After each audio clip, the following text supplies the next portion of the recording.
नमस्कार मित्रों, स्वागत है आपका हमारे चैनल सनातन धर्म पे, जहाँ पे हम धर्म, आध्यात्मिकता और जीवन से जुड़े गहरे रहस्यों पर चर्चा करते हैं। पिछली वीडियो में आपने देखा कि कैसे शुंभ और निशुंभ ने यमलोक और अलकापुरी पर विजय के बाद देवी के पास अपने दूत धूमलोचन को भेजते हैं। जहाँ धूमलोचन अपनी शक्ति देवी के ऊपर दिखाना चाहता है, लेकिन देवी अपनी एक ही हुंकार से धूमलोचन को जला के भस्म कर देती है।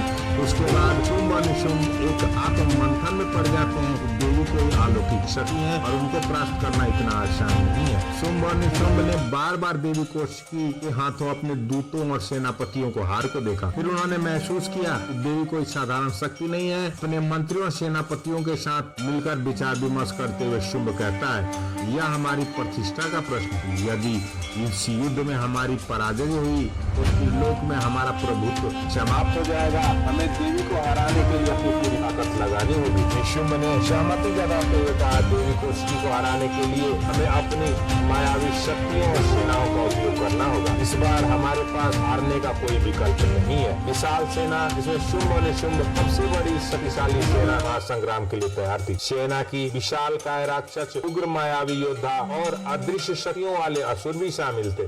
मायावी योद्धा, यह असुर अपने आकार और रूप को बदलने में सक्षम थे, जिससे दुश्मन को भ्रमित किया जा सके। विशाल काय राक्षस इतनी ताकत थी कि वह एक ही बार से पर्वत को चकनाचूर कर सकते थे। विशेष सेनापति ने शुंभ को आदेश दिया कि ताकतवर सेनापतियों को चुने और इसमें देवी को पकड़ने का दायित्व सौंपा।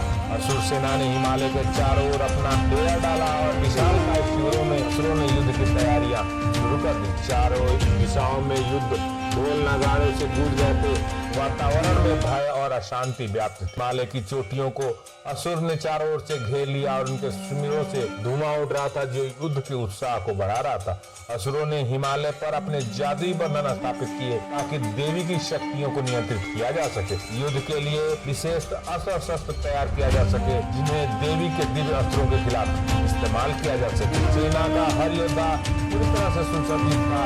विजय का उत्साह उनके चेहरों पर साफ झलक रहा था। इंद्र और देवताओं की चिंता बढ़ती जा रही थी। असुरों की विशाल सेना को देखकर देवताओं में घबराहट का माहौल पैदा हो गया था। इंद्र ने अन्य देवताओं को बुलाकर कहा, यदि शुंभ और निशुंभ में जीत गए तो ब्रह्मांड में अधर्म का राज स्थापित हो जाएगा। हमें देवी का समर्थन करना होगा। भगवान विष्णु और महादेव ने देवताओं को आश्वस्त किया। महादेव ने कहा, देवी कौशिकी स्वयं महाशक्ति हैं।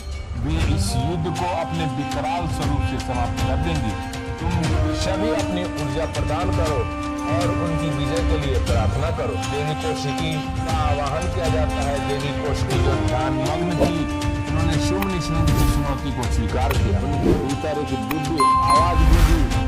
यह समय धर्म की पुनः स्थापना का समय था। अधर्म और अहंकार का अंत निश्चित था।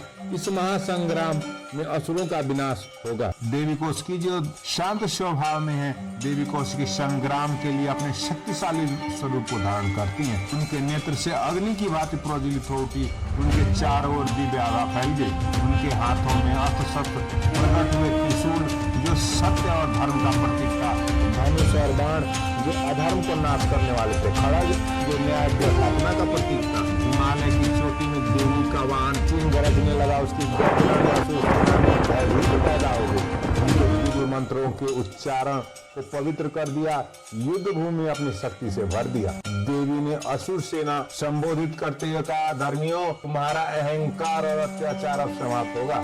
यह युद्ध तुम्हारे अंत का संदेश लेकर आया है। शुंभ और निशुंभ ने अपने सेनापतियों को आदेश दिया कि देवी को हराने के लिए इसी हद तक जाओ। यह युद्ध हमारा इतिहास बदल देगा। देवताओं ने अपनी शक्ति को देवी को समर्पित किया। वायुदेव ने अपनी ऊर्जा से युद्ध को पूर्ण बना दिया। अग्निदेव ने अपने प्रकाश से देवी के मार्ग को रोशन किया। समस्त देवताओं ने युद्ध के लिए अपना योगदान किया।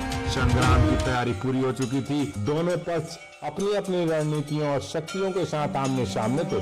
असुरों का अहंकार और देवी का युद्ध धर्म अब ब्रह्मांड के भविष्य को निर्धारित करने वाला था। जैसे ही महासंग्राम का बिगुल बजा, पूरी पृथ्वी स्वर्ग लोक में हलचल मच गई। असुरों की विशाल सेना हिमालय की तलहटी में जमा थी। सेनापतियों ने युद्ध के लिए कमर कर चुके थे। देवी दुर्गा जो पहले शांत और ध्यान मग्न स्वरूप में थी, अब वह विशाल और विकराल शक्ति का रूप प्रकट कर रही थी। उनका प्रकट होना ब्रह्मांड के हर कोने से ऊर्जा और भय का संचार कर रहा था। असुरों की सेना का नेतृत्व कर रहे सेनापति चंड और मुंड ने देवी पर पहला आक्रमण किया। देवी की शक्तिशाली रूप ने चंड और मुंड को पराजित किया और उनके मृत्यु के बाद रक्तबीज असुरों के बीच सबसे भयावह और अद्भुत योद्धा मैदान में उतारा। रक्तबीज को एक ऐसा वरदान था कि उसकी खून की हर एक बूंद से नया रक्तबीज जन्म लेता। देवी दुर्गा ने इस चुनौती का सामना करने के लिए अपनी एक और शक्ति का आवाहन किया।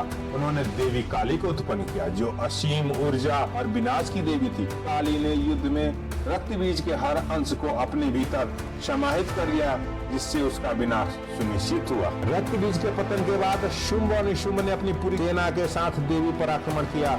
यह महासंग्राम इतना भयावह था कि पर्वत कांप उठे, आकाश लाल हो गया और समस्त प्राणी भय से थर-थर कांपने लगे। देवी दुर्गा ने एक साथ 10 दिशाओं में अपने दिव्य स्वरूप को फहराया। उनके 10 हाथ में अलग अलग दिव्य और अस्त्र शस्त्र चमक रहे थे। शुंभ ने देवी को अपमानित करते हुए कहा, हे देवी, तुम मुझसे युद्ध करोगी? देवी ने बड़ी गरजती हुई आवाज में कहा, मूर्ख, तुम समझते क्या हो?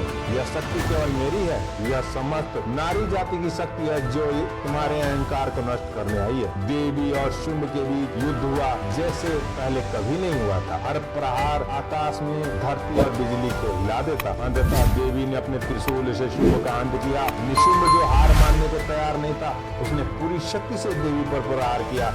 देवी ने अपने दिव्य चक्र से उसका भी विनाश कर दिया और पुनः धर्म की स्थापना हुई। महासंग्राम का अंत हुआ, असुरों का विनाश हो गया, देवताओं ने विजय घोष किया, ब्रह्मांड में धर्म और न्याय की पुनः स्थापना हुई। देवी दुर्गा ने अपने शांत स्वरूप में लौटते हुए देवताओं को आशीर्वाद दिया और कहा, जब जब अधर्म बढ़ेगा मैं प्रकट होकर उसे समाप्त करूंगी। देवता गण और ऋषि, उन्होंने देवी की महिमा का गान गाया। हिमालय और पृथ्वी में फिर शांति का अनुभव किया गया। देवी का यह स्वरूप सृष्टि के हर प्राणी के लिए प्रेरणा और साहस का प्रतीक था। अगर आप सनातन धर्म चैनल पर पहली बार विजिट कर रहे हैं तो चैनल को सब्सक्राइब कर दें और बेल आइकन को दबा दें, ताकि धर्म से जुड़ी और भी वीडियो आपको देखने को मिले। मिलते हैं आपसे एक नई वीडियो में नए विषय, नई ऊर्जा के साथ। तब तक के लिए नमस्कार, प्रणाम, धन्यवाद।